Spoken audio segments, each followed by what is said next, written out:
Transparency is the foundation of accountability. In this segment, you will see unfiltered and unedited reality. We are presenting raw, primary footage directly from the front lines of justice, offering you an objective window into the complexities of the law. Step out of the vehicle. This checkpoint raised concerns. I'll comply fully. I'm active duty U.S. Air Force. Am I being detained? That's a lot of car for this hour. Turn around. The Questioning me isn't checkpoint came cause. into I'm on view just before the bridge concrete barriers narrowing the lanes, portable floodlights casting harsh white cones across the road. The river below was hidden by morning fog, thick and unmoving. Major David Reynolds eased his sedan forward, footlight on the brake window already halfway down. He had driven this route dozens of times before dawn, commuting between base housing and the operations center on the other side of the city. "Pull over to the right," the officer said, voice flat, hand raised. Reynolds complied immediately, guiding the car into the inspection lane. He shut off the engine, placed both hands on the steering wheel, fingers spread. Years in the Air Force had made that posture automatic. "What's your business crossing the bridge this early?" the officer asked. His flashlight cut through the interior, pausing on Reynolds' face, then the dashboard, then the back seat. "I'm heading to work," Reynolds replied. "Morning briefing." The officer did not acknowledge the answer. "License and registration." Reynolds reached, slowly narrating each movement. He handed over the documents, calm, precise. The officer studied the license longer than necessary. "David Reynolds." Address confirmed. The flashlight lingered again. "Step out of the vehicle," the officer said. Reynolds blinked once. "Officer, may I ask why?" The checkpoint noise filled the space between them. Radios crackled. Another car idled behind engine, humming impatiently. The officer's jaw tightened. "Just step out." Cold air rushed in as Reynolds opened the door. The concrete under his shoes was damp with mist. He stood straight, hands visible at his sides. Another officer approached, positioning himself slightly behind. A formation. Reynolds noticed. "You own this vehicle?" the second officer asked. "Yes. It's registered to me." The first officer tilted his head. "This is a lot of car for someone headed to work at this hour." Reynolds met his eyes. "I work for the United States Air Force." The word hung there, unacknowledged. The officer smirked slightly. "You got proof of that?" Reynolds nodded. "My military ID is in my wallet. May I retrieve it?" The first officer hesitated, then nodded sharply. Reynolds moved slowly, producing the card and holding it out. The officer glanced at it for less than a second. Then he handed it back. "We'll verify that. Turn around." Reynolds felt the shift immediately. The tone, the posture, the assumption that something was wrong simply because he was there. "Officer," he said evenly, "I've complied with every instruction. Am I being detained?" "Don't make this harder than it needs to be," the officer replied. "Hands behind your back." A truck driver in the next lane slowed, watching. A phone appeared above a dashboard. The fog swallowed the bridge behind them, isolating the scene in light and concrete. Reynolds interlaced his fingers behind him, heart rate rising but controlled. In that narrow lane near the edge of the river, a decorated Air Force major stood under floodlights. No longer a commuter, no longer an officer, but a problem to be solved. And the checkpoint was just getting started. The story pulls away from the checkpoint and rewinds long before the floodlights and the fog. David Reynolds learned discipline early. He grew up in a household where time mattered and excuses did not. His mother taught high school mathematics. His father was a retired, non-commissioned officer who believed that preparation was a form of respect. When David said he wanted to join the Air Force, no one celebrated. They nodded. Then they asked if he understood what it would cost. The Air Force Academy answered that question for him. 4 years of controlled pressure, mornings that began before sunrise. Cadence calls echoing across stone walkways. Mistakes measured in demerits.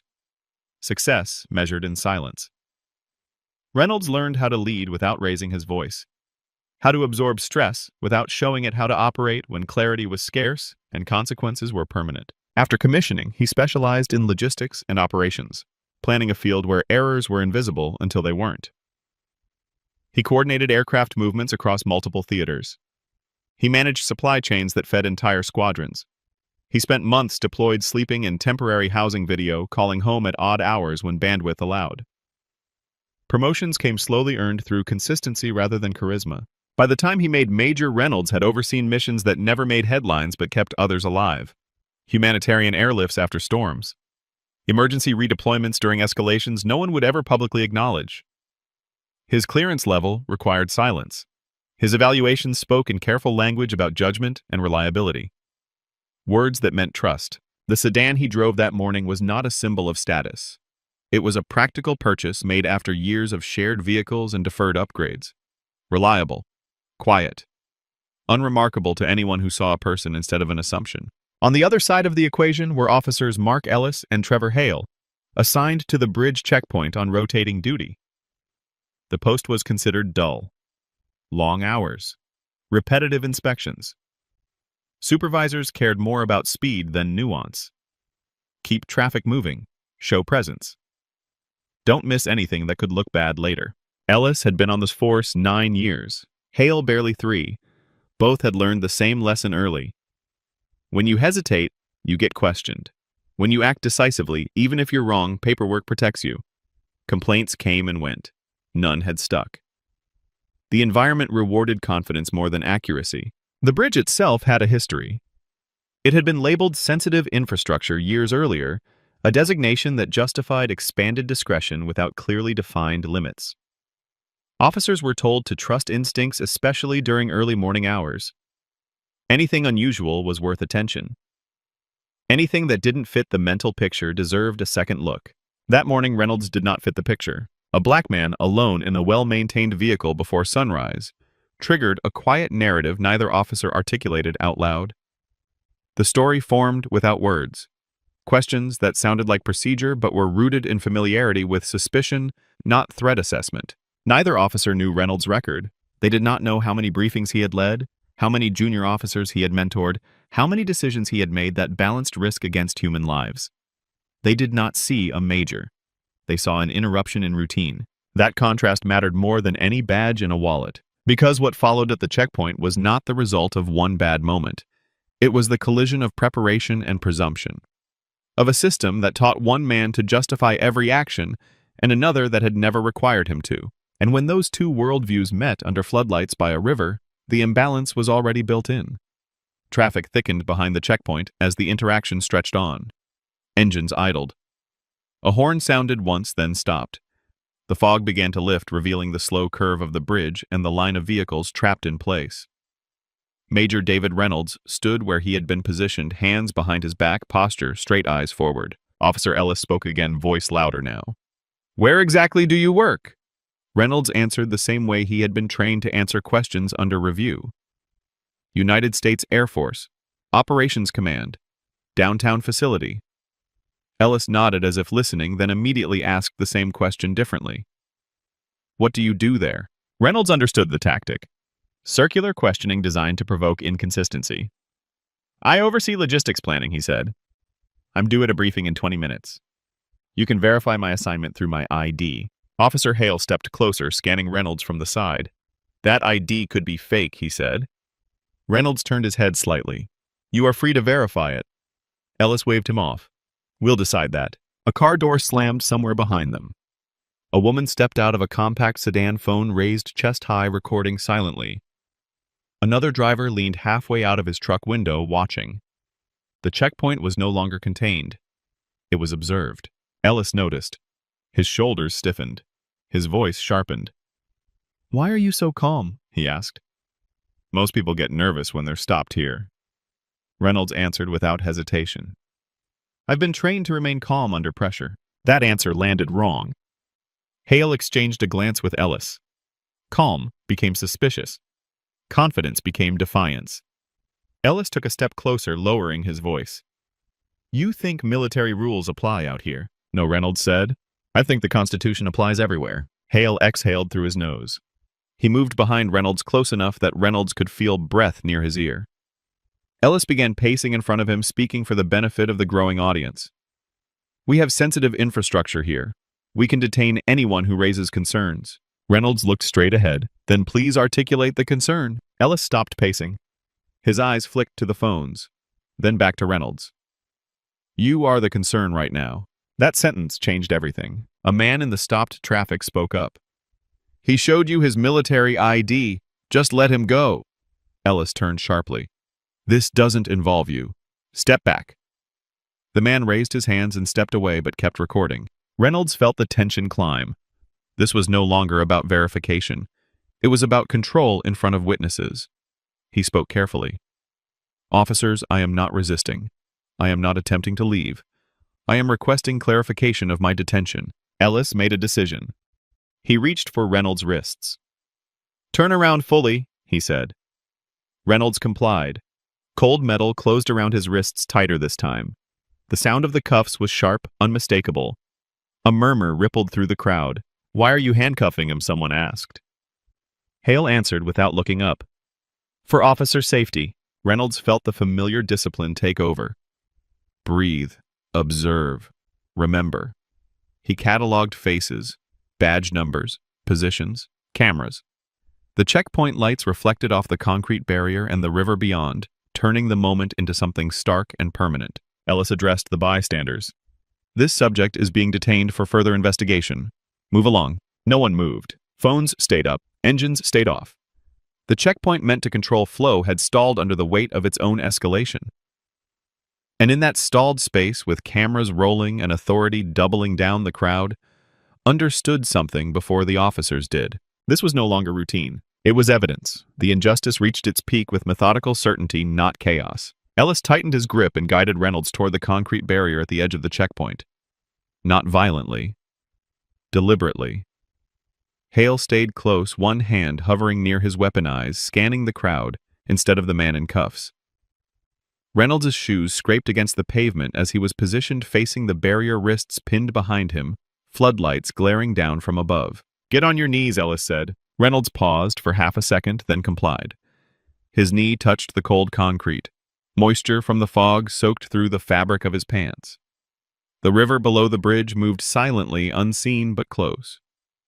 Traffic on the bridge above slowed to a crawl, drivers craning their necks as they passed. You are detaining me without cause, Reynolds said evenly. His voice did not rise. It didn't need to. Ellis ignored him. He began a pat-down that was slow and excessive, hands pressing, lingering, searching for justification rather than threats. The metal of the cuffs cut into Reynolds' wrists as his balance shifted forward. He adjusted his breathing steady and controlled the same rhythm he used during high-stress operations briefings. Someone in the crowd spoke louder now. This is wrong, another voice followed. He didn't do anything. Phones moved closer. Screens zoomed in. The checkpoint lights reflected off glass and metal, turning the scene into a harsh tableau of authority and submission. Ellis stepped back. Hale moved in. We're taking you to secondary inspection, Hale said. Reynolds was lifted to his feet and steered toward a patrol vehicle parked just beyond the cones. Each step felt heavier than it should have. Not from fear, from disbelief. The patrol car door opened. Reynolds was guided inside. The seat was hard plastic. The air smelled of old upholstery and disinfectant. The door closed with a hollow sound that cut through the morning noise. For the first time since the stop began, Reynolds was alone. The drive lasted less than 5 minutes. No siren, no conversation, just the hum of tires on concrete and the intermittent crackle of the radio. Reynolds stared straight ahead through the metal grate, his reflection flickering in the glass as the lights outside passed. He replayed the interaction in his head the way he reviewed mission failures. Decision points. Deviations. Escalations. He noted the exact phrasing of commands, the lack of explanation, the presence of witnesses. He knew documentation mattered. He also knew restraint mattered more in the moment. At the secondary inspection area, Reynolds was removed from the car and positioned beside a portable command trailer. More officers stood nearby now. Different uniforms, different faces. The cuffs stayed on. The questions stopped. Ellis spoke briefly with another officer out of earshot. Hale watched the crowd that had followed, still filming from a distance. The checkpoint had fully stalled. Cars backed up onto the bridge. Horns sounded again, louder this time. Reynolds stood silently, head up, shoulders square, a military officer reduced to a suspect in full view of strangers. The injustice was no longer subtle. It was procedural, public, and complete. And somewhere inside the trailer, a call was being made that would change the direction of everything that followed. The revelation arrived quietly through verification rather than confrontation. Inside the command trailer, a senior officer stood over a portable desk headset pressed to one ear, eyes fixed on the information scrolling across a secure terminal. The military ID number had been entered. The system responded almost instantly. Rank, branch, active status. Clearance indicators that did not require explanation, only respect. The officer straightened. He removed the headset and looked toward the small window facing the inspection area. Outside, Major David Reynolds stood in cuffs, posture, unchanged, gaze, steady. The contrast between the data on the screen and the scene outside was impossible to ignore. "Bring him in," the senior officer said. The trailer door opened. Reynolds was guided inside, still cuffed. The air was cooler, quieter. No traffic noise, no crowd, just the hum of equipment and the weight of realization settling into the room. "Major Reynolds," the senior officer said, voice measured. "Please stand here." Reynolds complied. The cuffs were still on. The officer turned the screen slightly so Reynolds could see it not as proof, but as acknowledgement. United States Air Force. Major. Active duty. Assigned to Operations Command. The verification timestamp glowed in the corner. There was a pause, not awkward, heavy. Ellis stood near the door now, hands clasped, jaw tight. Hale avoided eye contact, staring at a stack of traffic forms that suddenly seemed very important. The senior officer spoke again. "Major Reynolds, your identity and status have been fully confirmed. There is no basis for your detention." The words landed cleanly. "Remove the cuffs." The metal opened. Reynolds flexed his wrists, slowly feeling blood return sensation, sharp but manageable.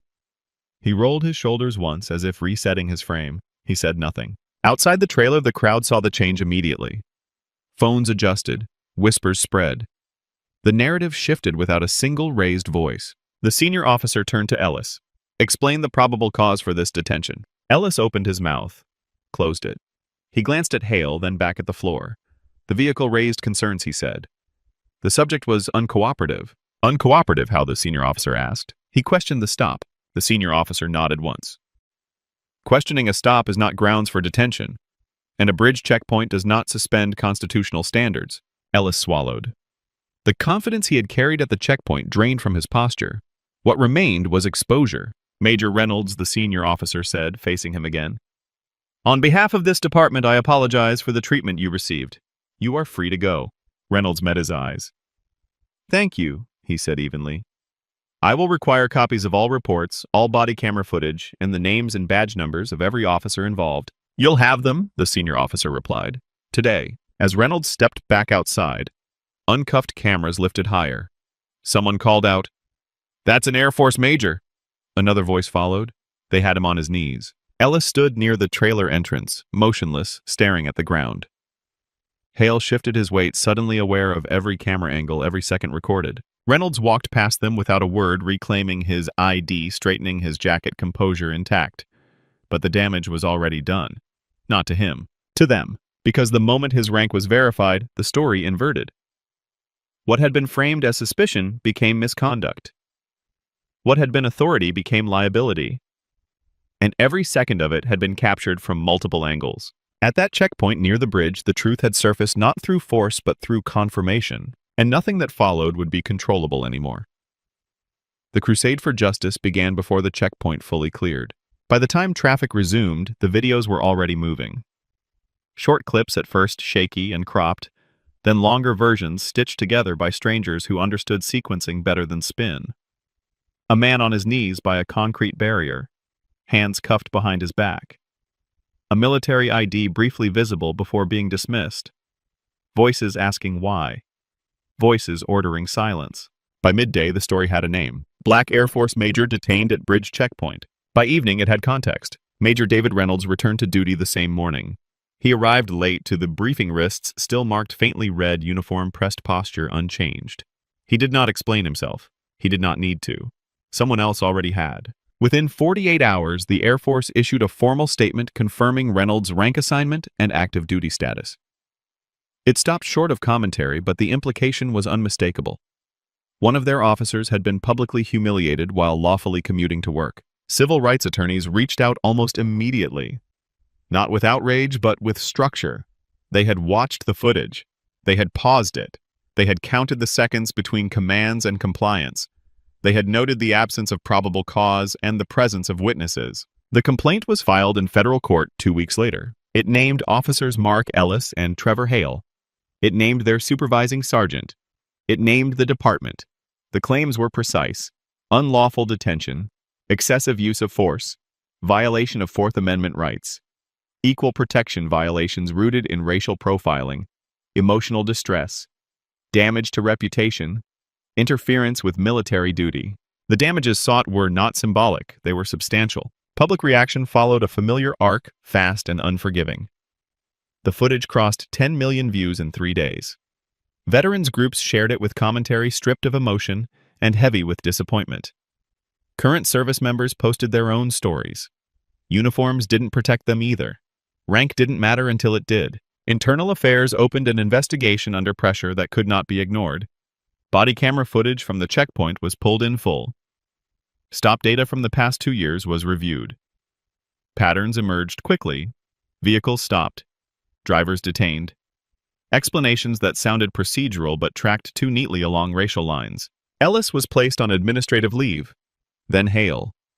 Their supervisors followed. What had once been dismissed as instinct now looked like habit. What had been praised as decisiveness read differently under federal scrutiny. The city's legal team watched the footage in silence. No one spoke until it ended. Then the lead attorney closed the file and said what no one wanted to hear. This will not survive a jury. Settlement negotiations began quietly and ended loudly. The city council approved the agreement in a public session after residents demanded transparency. The amount made headlines: millions in compensation, mandatory policy changes, external oversight of checkpoint operations, revised training protocols tied to constitutional compliance, not arrest numbers. Ellis resigned before termination paperwork was finalized. Hale followed weeks later. Neither gave a statement. Their careers did not end with sirens or handcuffs. They ended the way misconduct usually does when it is finally undeniable. With documents, with dates, with signatures. Major Reynolds released one statement through counsel. It was brief. He said the issue was not his treatment alone, but the certainty with which it had been delivered. He said no one should have to rely on rank or uniform to be treated as a citizen. He said accountability mattered more than apologies. The checkpoint near the bridge reopened months later under new procedures. Cameras repositioned, supervisors present, scripts rewritten, officers instructed to articulate suspicion or disengage. Some called it justice served, others called it inevitable. For Reynolds, it was neither triumph nor closure. It was the cost of exposure. The price paid when a system accustomed to acting unseen was forced into daylight, and for every department watching the message was clear. The next time authority doubles down instead of stepping back, the consequences will not be abstract. They will be recorded. The final lesson of this story does not live at the checkpoint. It lives in the rules that were ignored and the assumptions that replaced them. Under the Constitution, a checkpoint does not suspend individual rights. Officers may briefly stop vehicles for narrowly defined purposes, but any detention beyond that requires specific and articulable facts tied to public safety. Rank, race, vehicle type, time of day are not facts. Once Major David Reynolds presented valid identification and complied with instructions, the legal basis for restraint ended. Everything that followed crossed a clear constitutional line. Handcuffing without probable cause is not a precaution. It is a seizure. Ordering someone to their knees without an active threat is not safety. It is force. Courts have been explicit on this point for decades. Authority must be justified in real time, not retroactively explained after cameras appear. The deeper failure was psychological, not procedural. Bias rarely announces itself as hatred. It presents as instinct, as a feeling that something is off. In high-discretion environments like checkpoints, that feeling can become policy if it is never challenged. When training rewards control over curiosity, escalation becomes the default response to discomfort. Major Reynolds survived the encounter because he did what experts advise. He stayed calm. He did not argue on the ground. He complied while clearly stating his lack of consent. He allowed documentation to accumulate. His discipline did not prevent the injustice, but it prevented it from becoming physical. For viewers, the practical lessons are clear. If you are stopped, prioritize safety over proving a point. Keep your hands visible. Ask calmly if you are being detained and why. If orders are unlawful, state that you do not consent then comply without resistance. Courts exist to correct violations. Roadsides do not. If you are a witness, your role matters. Recording from a safe distance is lawful in most jurisdictions. Do not interfere. Do not escalate. Let the camera remain steady. History shows that accountability often begins with footage captured by people who refuse to look away. If you hold authority, the lesson is unavoidable. Discretion is not immunity. Checkpoints are not blank checks. Every action creates data. Patterns surface. Exposure is not a matter of if, but when. The lawsuit did not erase the minutes Major Reynolds spent on his knees by the barrier. It did not undo the message sent to every driver who watched. But it did something more important. It established a boundary with consequences attached. Justice is not only punishment after harm, it is deterrence before the next stop. It is behavior changed because the cost of misconduct is no longer theoretical. The unanswered question is the one that matters most. How many people experience the same treatment without rank, without cameras, without the resources to force accountability? That answer is why this story exists. Uncovering the truth is more important now than ever. Our goal is to hold power to account by letting the evidence speak for itself. The records don't lie. Thanks for watching and being part of this journey.